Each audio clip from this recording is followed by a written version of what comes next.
Salutations, my dear fantastic folks. This is Harshi, your science fellow.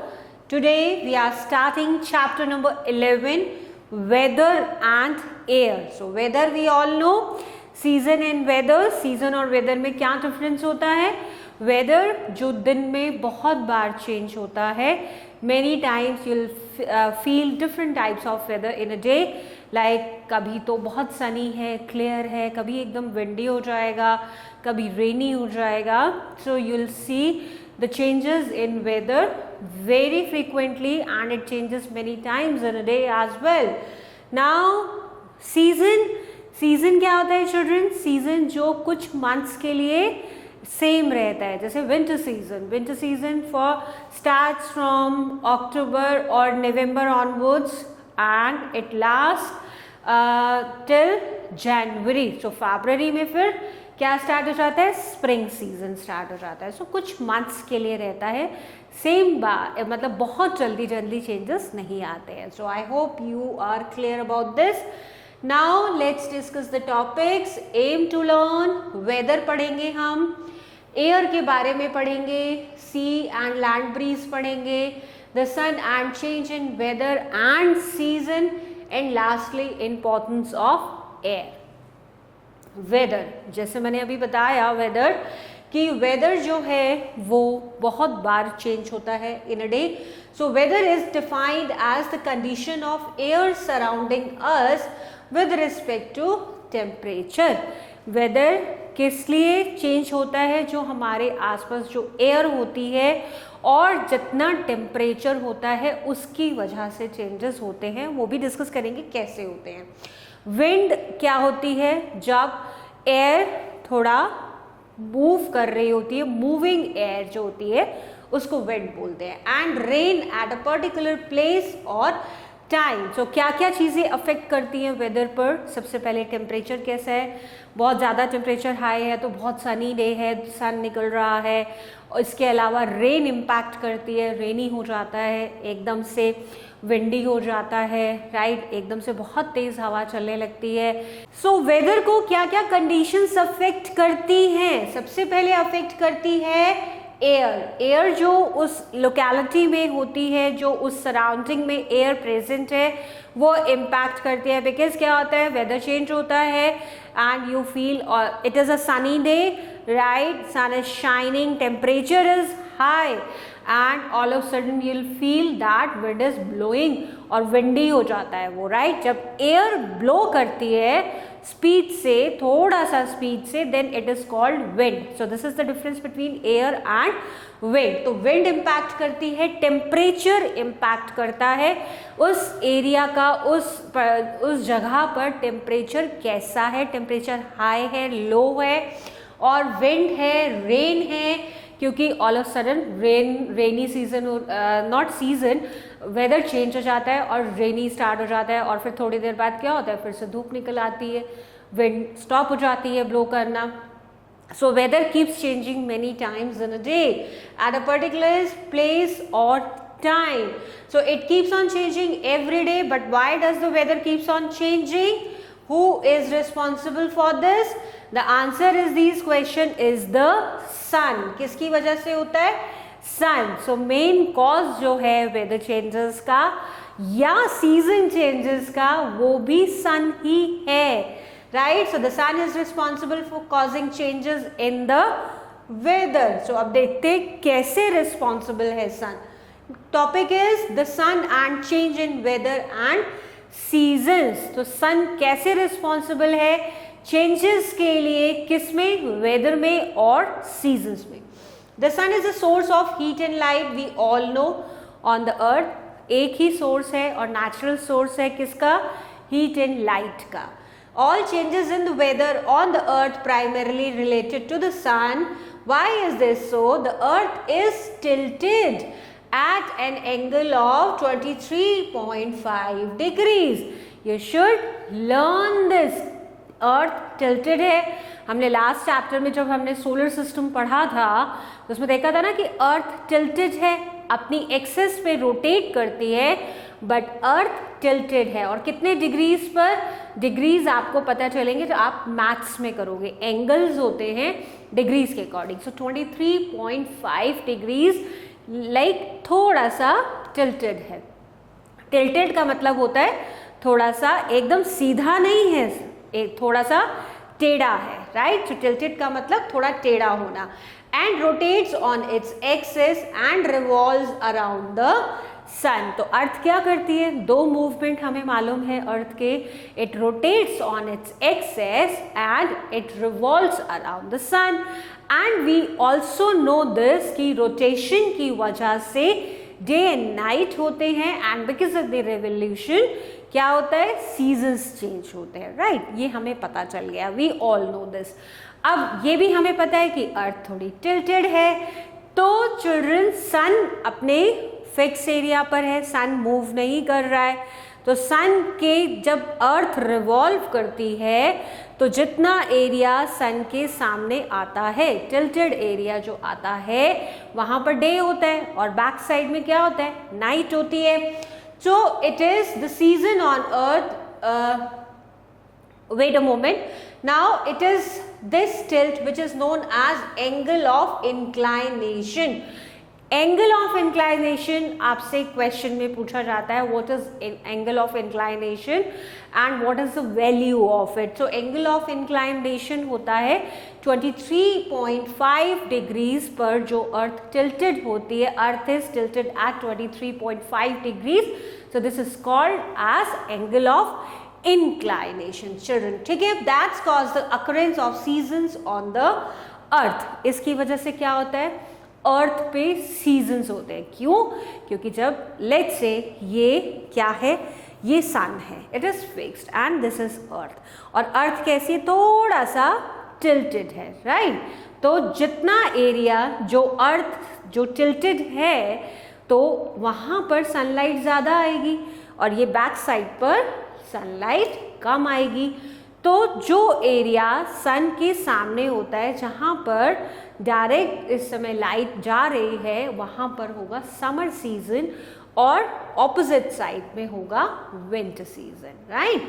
तो इसलिए सन responsible है seasons के लिए। So we have already learn that any given point of time the hemisphere of the earth, we all know two hemisphere, this is the earth, it is divided into two. ये north pole है, ये south pole है, तो ये northern hemisphere हुआ, ये southern hemisphere हुआ, और ये इक्वेटर है। तो इक्वेटर एक इमेजिनरी लाइन है चिल्ड्रन जो अर्थ को 2 इक्वल हाफ्स में डिवाइड करती है, राइट।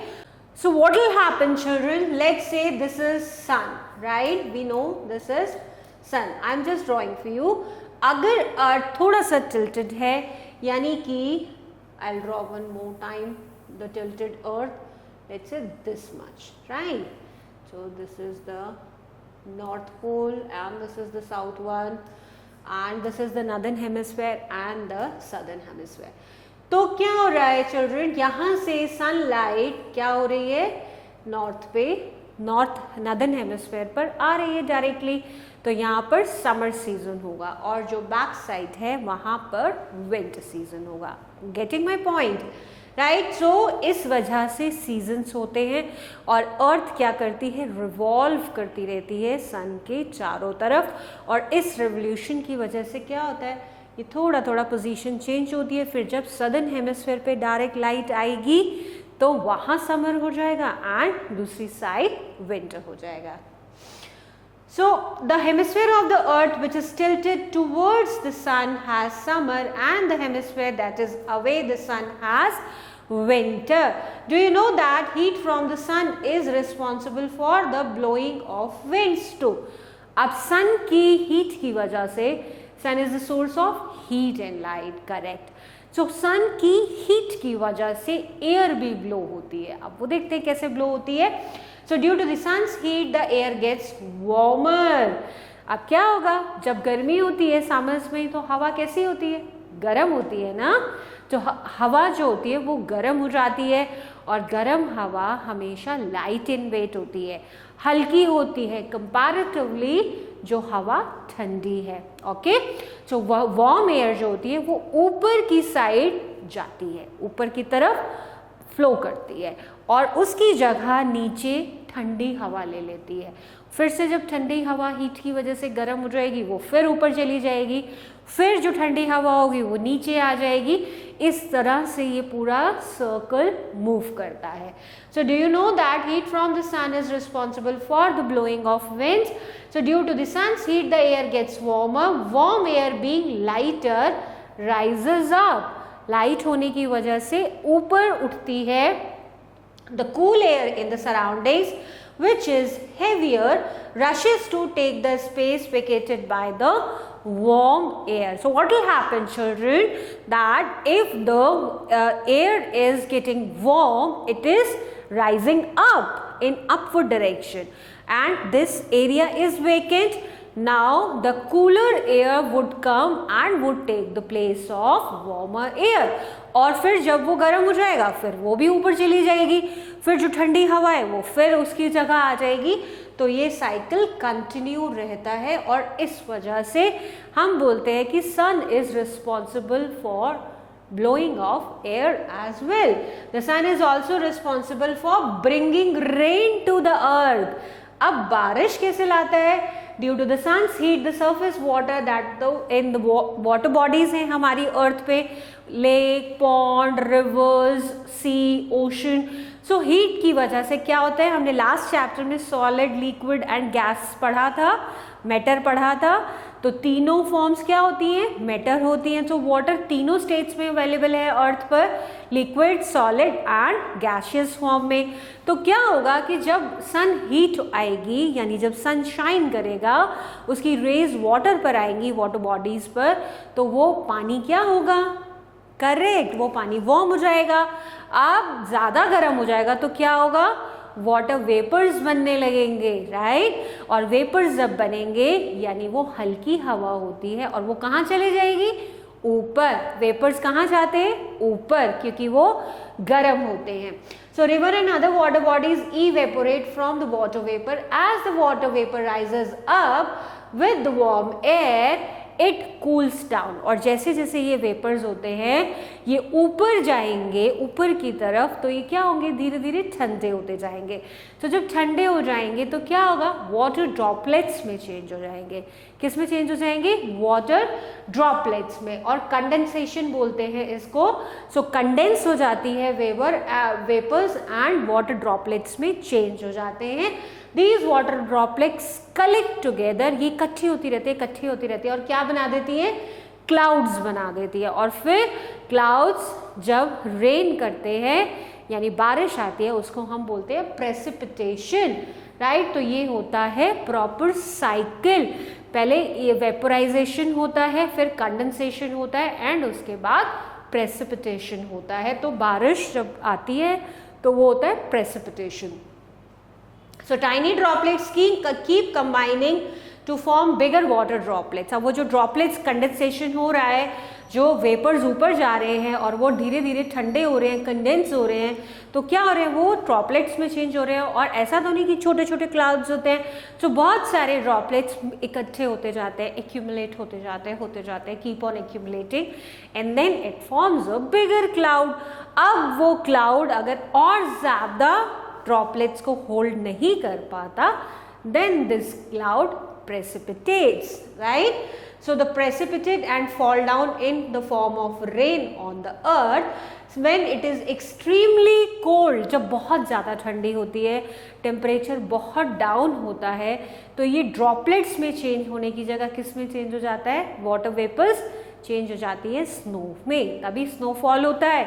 बारिश की जगह, वाटर की जगह क्या गिरता है? स्नो गिरती है। So when the extremely temperature is extremely cold, water droplets freezes and fall in the form of snow. तो ये प्रोसेस होता है। सन रिस्पॉन्सिबल है रेन के लिए, सन रिस्पॉन्सिबल है स्नोफॉल के लिए, सन रिस्पॉन्सिबल है विंड को ब्लो करने के लिए, right. Now this is a picture, sun is in the centre. अब क्या है? ये ये जो लाइन दिखाई है ये दिखाई है कि अर्थ थोड़ा सा टिल्टेड है, टेढ़ी है। तो अब यहाँ पर अर्थ आ रही पे सीधा लाइट्स आ रही हैं, तो ये है समर सीजन और यहाँ पर हो जाएगा विंड सीजन, राइट। अब फिर इधर आया क्योंकि अर्थ रिवॉल्व भी कर रही है और स्पिन भी हो रही है अपनी एक्सिस पे, तो अब क्या हुआ, अब ये वाला एरिया सन के पास आ गया, ये थोड़ा दूर हो गया, यानी कि सनलाइट आ रही है बट बहुत ज़्यादा नहीं आ रही है। तो ये होता है ऑटम सीजन, क्योंकि ऑटम सीजन में आपने देखा होगा वेदर प्लेजेंट होता है, बहुत ज़्यादा गर्मी नहीं होती है, बहुत ज़्यादा ठंड नहीं होती है, राइट। अब फिर ये रोटेट हुआ, अब ये जो बैक साइड था यहाँ पर वो सन के सामने आ गया, तो अब यहाँ पर आ गया समर और यहाँ हो गया विंटर। Very good. अब again it will come here और यहाँ पर कौन सा सीजन आ जाएगा, स्प्रिंग सीजन। स्प्रिंग एक ऑटम होता है एक स्प्रिंग होता है, दोनों में ऑलमोस्ट वेदर प्लेजेंट रहता है। तो अब यहाँ पर भी क्योंकि डायरेक्ट सन रेज नहीं आ रही हैं तो वेदर प्लेजेंट होगा and this is spring season. So इस तरह से रेवोल्यूशन होता है, सन इज रिस्पॉन्सिबल, रेवोल्यूशन की वजह से ही सीजन चेंजेस होते हैं, रोटेशन की वजह से डे एंड नाइट होते हैं। Now next topic is air. So air is all around us, क्योंकि एयर हमारे अगर हवा नहीं होगी तो हम जी नहीं पाएंगे। Air is very important to breathe for us for breathing, right. So air is around us, we cannot see air but we can feel it when it blows। कब फील होता है हमें एयर, हमें दिखती तो है नहीं, एयर हमें नहीं दिखेगी बट हर जगह एयर प्रेजेंट होती है। इनफैक्ट आपके स्टोर रूम में भी एयर होगी, आप अपनी अलमीरा खोलेंगे उसमें भी एयर है, किचन में, ड्रॉर्स में, everywhere air is present, it is omni present, right. और हम नहीं देख सकते हैं but we can feel the air. और कब फील करते हैं, जब हम लेट्स से मम्मा ने वॉश किए कपड़े और उन्होंने बाहर उनको ड्राई होने के लिए हैंग किया, when air blows so they sway, आगे पीछे हिलेंगे, so will come to know कि हवा चल रही है। सिमिलरली जब प्लांट्स की ब्रांचेस, ट्रीज की ब्रांचेस जब वेव करती हैं तो हमें पता चल जाता है कि हवा चल रही है और हम खुद भी फील कर सकते हैं एयर को। So moving air is called wind, gently moving air is called breeze. अब दो डिफरेंस है, एयर हर जगह है बट जब एयर मूव करती है उसको बोलते हैं विंड, बट जब एयर बहुत जेंटली धीरे धीरे मूव करती है उसको हम बोलते हैं ब्रीज। और जनरली ब्रीज जो होती है वो ठंडी होती है, right. So while the fast moving wind is called storm, और जब बहुत ज़्यादा तेज़ी से हवा ब्लो करती है तो क्या होता है, वो स्टॉर्म होता है, तूफान आता है। सो air is a matter because it has mass and occupy space. Last chapter में हमने पढ़ा था कि मैटर है, एयर मैटर है क्योंकि एयर ऑक्यूपाइज द स्पेस। आपने जूनियर क्लासेस में भी पढ़ा है क्लास 3 में कि it occupies space and it has wait. अगर आप बलून के अंदर एयर ब्लो करोगे तो उसकी शेप चेंज हो जाती है और एयर जितनी आप अंदर ब्लो करोगे वो पूरे बलून में स्पेस ले लेती है। और अगर हम उस बलून को बैलेंस पर चेक करेंगे तो उसका वेट ज़्यादा होता है और यही आप एक एम्प्टी इन्फ्लेटेड, क्योंकि ये इन्फ्लेटेड बलून है जिसमें हवा भरी हुई है और एक नॉन इन्फ्लेटेड बलून है यानी जो खाली है उसके अंदर एयर नहीं है, अगर आप उसका वेट करोगे उसका वेट कम होगा और जो फ्लेटेड बलून होगा उसका वेट ज़्यादा होगा। So which shows that air takes space and it has weight. तो जिन चीज़ों में वेट होता है और जो स्पेस लेते हैं उनको क्या बोलते हैं, very good, we call them matter. So it can also be squeezed. It is a mixture of many gases. Air में बहुत सारी गैसेस होती है, जैसे 78% ये ब्लू कलर का अगर आप सर्कल में देखोगे 78% हमारे एटमॉस्फेयर में क्या होती है, नाइट्रोजन होती है। सबसे ज़्यादा हमारे पास क्वांटिटी किसकी है, नाइट्रोजन की। And children, nitrogen is very important for us, for plants, क्योंकि इसी नाइट्रोजन को यूज़ करके जो एनवायरनमेंट में है एज इट इज़ नहीं होता, लेकिन आप आगे फर्दर कमिंग क्लासेस में पढ़ोगे कि nitrogen is responsible, nitrogen compound जो होते हैं तो उसी की वजह से प्लांट्स प्रोटीन बनाते हैं, राइट। और उसके बाद सेकंड हाईएस्ट जो इसमें है गैस हमारे एनवायरनमेंट में वो है ऑक्सीजन विच इज़ 20.9%, ये ऑक्सीजन है। उसके बाद जो अदर गैसेस है जैसे कि और भी वो 0.17%, ये रेड कलर का। इसके अलावा आर्गन भी प्रेजेंट है and then carbon dioxide which is 0.03%।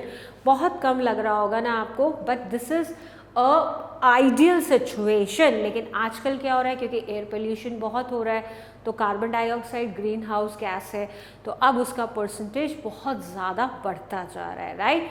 और फैक्ट्रीज लग रही हैं, डस्ट पोल्यूशंस बहुत सारे हमने पोल्यूशन चैप्टर में देखा था, तो वो इंक्रीज हो रही है, carbon dioxide, carbon monoxide. Now we have, do you know point, nitrogen is most abundant gas in air, oxygen being the second one makeup about 1/5 of the air around us. तो nitrogen first number पे, सबसे ज़्यादा nitrogen है atmosphere में, उसके बाद oxygen है। Now we have some questions, choose the correct answer. Very fast moving wind is called, जब मूव करती है उसको विंड बोलते हैं, जब एयर मूव करती है उसको विंड बोलते हैं, जेंटली मूव करती है तो ब्रीज बोलते हैं, बट बहुत फास्ट मूव करती है तो storm बोलते हैं। Very good, so we call it storm. Next is the continuous movement of air from hot to cold regions and vice versa. This is called air current. Yes children, इसको air current बोलते हैं। हवा गर्म हुई ऊपर गई, उसकी जगह ठंडी हवा आ गई, फिर वो गर्म हुई ऊपर गई, उसकी जगह फिर ठंडी आ गई, so this is called air current. Now sun is the source of light or water? It is the source of light. And the last one, we can or we cannot see air. So we cannot see air and we can feel it, right? So let's move to the next topic of this chapter, which is sea and land breeze. So children, be focused on this chapter. ये very important topic है। और सी breeze और land breeze को अगर मैं normal language में आपको समझाऊं, सो ब्रीज वी ऑल नो, जब विंड जेंटली ब्लो करती है। तो जेंटली ब्लो करने का मतलब क्या है कि विंड मोस्टली जो ब्रीज होती हैं वो कूल एयर होती है, राइट। अब दो कंडीशंस हैं, लैंड ब्रीज और सी ब्रीज। और एयर करंट हमें पता है क्या है, continuous movement of air. Sun is doing this. Sun is responsible for air current as well. क्योंकि अब air current क्या था, that when the air is getting warmer, it is going upwards direction, and when the place is vacant and the cool air is coming at this place and taking its place, and then when it is getting warmer it is moving upwards direction, और ये movement जो होता है this is called air current. अब हम बात करेंगे land breeze और सी ब्रीज की। इसी फिनोमेना को समझने के लिए जो हमने एयर करंट की बात की है, ये एग्जाम्पल्स हैं इसके, लैंड ब्रीज और सी ब्रीज। सो पहले हम डिस्कस करेंगे sea breeze. So it is known fact that almost 3/4 of the earth is covered with water and rest is land. ये हमें सबको पता है, अर्थ पे 3 हिस्से क्या है, पानी है, तभी तो ब्लू प्लैनेट बोला जाता है। बट इतना ज़्यादा, मतलब ये ज़्यादातर पानी जो है वो क्या है, सॉल्टी वाटर है, क्योंकि सी एंड ओशन में प्रेजेंट है, that we can not use it for our self, right. तो ये वाटर 3 पार्ट्स, अगर आप अर्थ को डिवाइड करोगे 4 पार्ट्स में, तो 3 पार्ट्स 1 2 3 ये वाटर से कवर्ड है, सिर्फ एक पार्ट जो है वो लैंड है। So the sun rays falls on both land and water, दोनों जगह। अब सन रेज तो ऐसा नहीं है ना कि वाटर पे नहीं आएंगी या लैंड पे नहीं आएंगी, दोनों जगह आएंगी। So however lands heat up and even cools down faster than water. तो लैंड क्या होता है, लैंड पे जो सॉइल होती है, सैंड होती है, वो वाटर के कंपैरेटिवली बहुत जल्दी हीट अप हो जाती है, राइट। तो मिट्टी बहुत जल्दी हीट हो जाएगी, वाटर जो है वो धीरे धीरे गर्म होता है और धीरे धीरे ही ठंडा होता है, right. Remember this as well. और जो सॉइल है वो या सैंड है वो बहुत जल्दी गर्म होगी और उतनी ही स्पीड से ठंडी भी हो जाएगी। ये दोनों चीज़ें इंपॉर्टेंट है समझने के लिए। सो चिल्ड्रन, जो लैंड होती है वो बहुत जल्दी गर्म हो जाती है और उतनी ही जल्दी ठंडी भी हो जाती है। जब सनलाइट आती है तो लैंड बहुत जल्दी गर्म हो जाती है और शाम को जब सनलाइट ख़त्म हो जाती है तो बहुत जल्दी ठंडी भी हो जाती है। बट वाटर, जो वाटर बॉडीज़ में प्रेजेंट है वो बहुत टाइम लेता है गर्म होने के लिए और बहुत टाइम लेता है ठंडा होने के लिए। It is a slow process in case of water.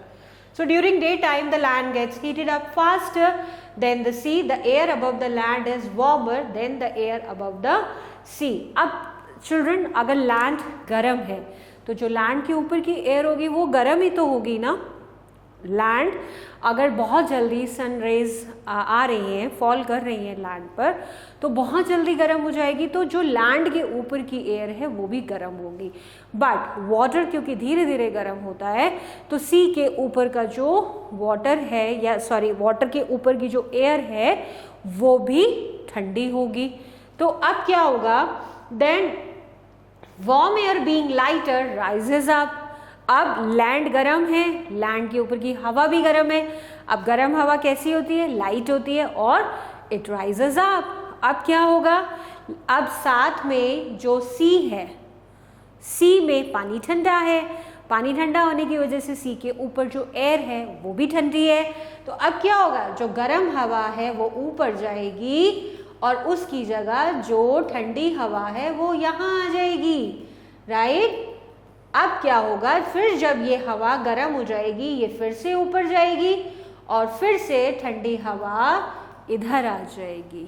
तो ये होता है सी ब्रीज। सी यानी ठंडा है, ब्रीज यानी ठंडी हवा आ रही है, सी से ठंडी हवा आ रही है। और सी से ठंडी हवा कहाँ आ रही है, लैंड की तरफ। और लैंड कैसी हो गई है, लैंड हो गई है गर्म हो गई है। तो लैंड की ऊपर की हवा है वो भी गर्म हो गई है और वो ऊपर की तरफ जाएगी और सी से ठंडी हवा उसकी जगह आ जाएगी। So this is called sea breeze. और यही एयर करंट, यानी sun is responsible for air current as well, right. So the cool air from the ocean rushes to take its place. Thus a breeze blows from the sea to the land. So this is called sea breeze. और ये sunny day के time पर हो रहा है, right. तो ये है सनी सी ब्रीज का। अब अगला है लैंड ब्रीज का। सो लैंड ब्रीज बिल्कुल ऑपोजिट हो जाता है, इसकी रिवर्स कंडीशन हो जाती है। सो ये फिनोमेना होता है जब रात का टाइम होता है, जब मून होता है, सन डिसअपियर हो जाता है। सन डिसअपियर हो जाएगा तो क्या होगा, टेम्परेचर डाउन होगा। सो टेम्परेचर डाउन होगा। अब as I told you in the beginning कि land gets heated quickly and it gets cooled quickly. तो जब सनलाइट नहीं आ रही है तो लैंड भी धीरे धीरे एकदम से क्या हुआ, ठंडी हो जाएगी। तो अब लैंड अगर ठंडी हो गई है तो लैंड के ऊपर की जो एयर है वो कैसी होगी, ऑफ कोर्स ठंडी। बट जो वाटर है सी में, अब सुबह से उसके ऊपर रेज पड़ रही हैं और धीरे धीरे धीरे धीरे गर्म हो रहा है। तो सी में आपको रात को अगर आप जाते हो सी शोज पे तो आपको वाटर गर्म मिलता है, ठीक है। तो अब अगर वाटर गर्म है तो वाटर के ऊपर की जो एयर है वो भी कैसी होगी, गर्म। तो अब क्या होगा, वार्म एयर कहाँ जाएगी, ऊपर जाएगी। जो वार्म एयर ऊपर जाएगी तो अब लैंड ठंडी है तो कूल ब्रीज यहाँ आ जाएंगी, राइट।